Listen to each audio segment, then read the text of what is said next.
ছুটির দিন মানেই হচ্ছে অনেকের কাছে খুবই স্পেশাল একটা দিন। যারা চাকরিজীবী আছেন তারা তো পুরো সপ্তাহ জুড়ে অপেক্ষা করে এই একটা ছুটির দিনের জন্য। কিন্তু আমার মতো যাদের বাসায় ছোট বাবু আছে তাদের তো ছুটির দিনেও কোনো শান্তি নেই। কারণ তাদের কাছে কোনো স্পেশাল মোমেন্ট বা স্পেশাল দিন আসেই না। সারাদিন রাত শুধু এই বাবু নিয়ে ব্যস্ত থাকা হয়।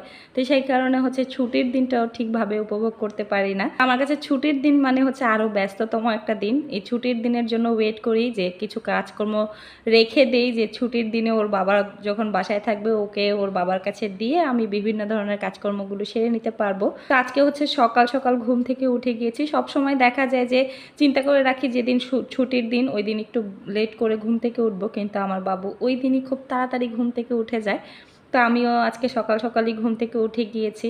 আর ছুটির দিনে চেষ্টা করি যে একটু তাড়াতাড়ি রান্নাটা সেরে ফেলার, আর বিভিন্ন ধরনের কাজকর্মগুলো থাকে ওগুলো পরবর্তীতে করার জন্য।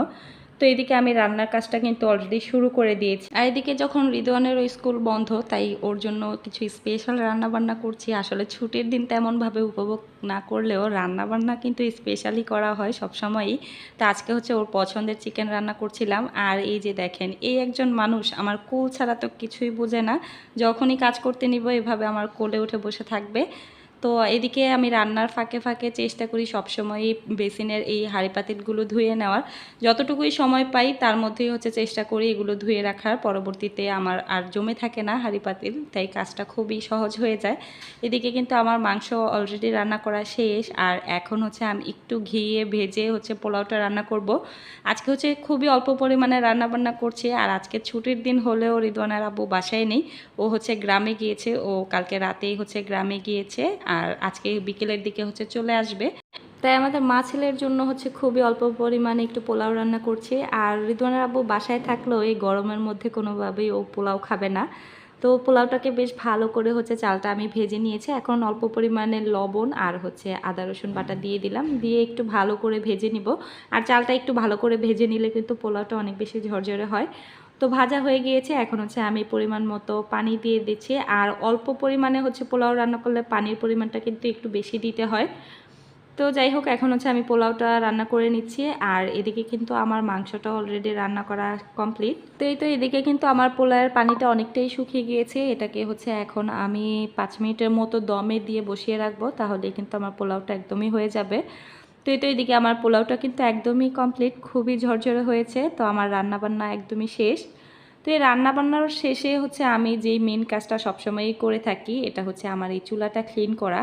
প্রতিদিন চেষ্টা করি রান্না শেষে আমি চুলাটাকে একদমই ক্লিন করে রেখে দিতে, এতে করে আমার চুলাটা সবসময় পরিষ্কার থাকে আর বেশি পরিমাণে ময়লাও জমে থাকে না। বেশি পরিমাণে কিন্তু ময়লা যখন হয়ে যায় তখন চুলা ক্লিন করা অনেক বেশি ঝামেলার। তাই সবসময় চেষ্টা করি হালকা পাতলা একটু নোংরা হওয়ার পর এটাকে ক্লিন করে নিতে, এতে করে খুবই সহজ হয়ে যায়।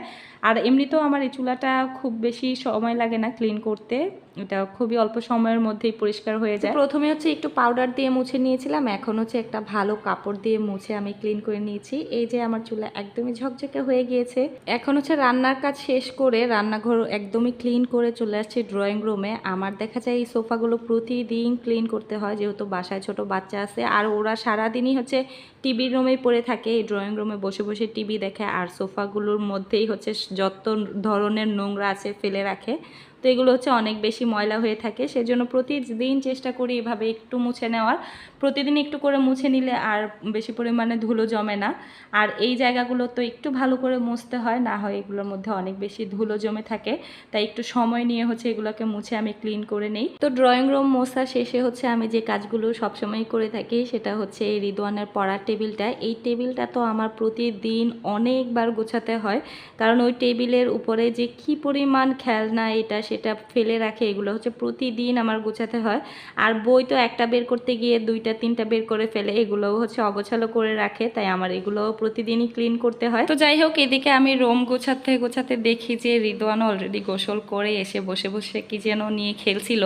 বেশিরভাগ টাইমেই দেখা যায় ও নিজে নিজেই গোসল করে, আর মাঝে মাঝে হচ্ছে আমি দুই ভাইকে একসাথে গোসল করিয়ে দিই। আর রিদওয়ান কিন্তু এখন নিজের হাতেও খেতে পারে, আর ও এখন না, আরও 1 থেকে 1.5 বছর আগেই নিজে নিজে খাওয়াটা শিখেছে। যখন থেকে রাইয়ান এসেছে তখন থেকে আমি ওকে একটু একটু করে নিজের কাজগুলো করা শিখাচ্ছি। এটাকে হয়তো বা অনেকেই খারাপভাবে নিতে পারেন, কিন্তু আমার কাছে মনে হয় যে এটা প্রত্যেকটা বাচ্চার জন্যই অনেক বেশি ইম্পর্টেন্ট। নিজের ছোট ছোট কাজগুলো যদি একা একাই করতে পারে তাহলে কিন্তু মায়ের অনেকটা কষ্ট কম হয়। তো যাই হোক, এদিকে আমার রায়ান বাবু কিন্তু আজকে খুব তাড়াতাড়ি ঘুমিয়ে গিয়েছে। নর্মালি ও 2টা আড়াইটার দিকে ঘুমায়, তো আজকে যেহেতু একটু সকাল সকাল উঠেছে তাই তাড়াতাড়ি ঘুমিয়ে গিয়েছিল। তো এই ছিল আমার আজকের ভিডিও। কেমন লাগলো অবশ্যই কমেন্ট করে জানাবেন।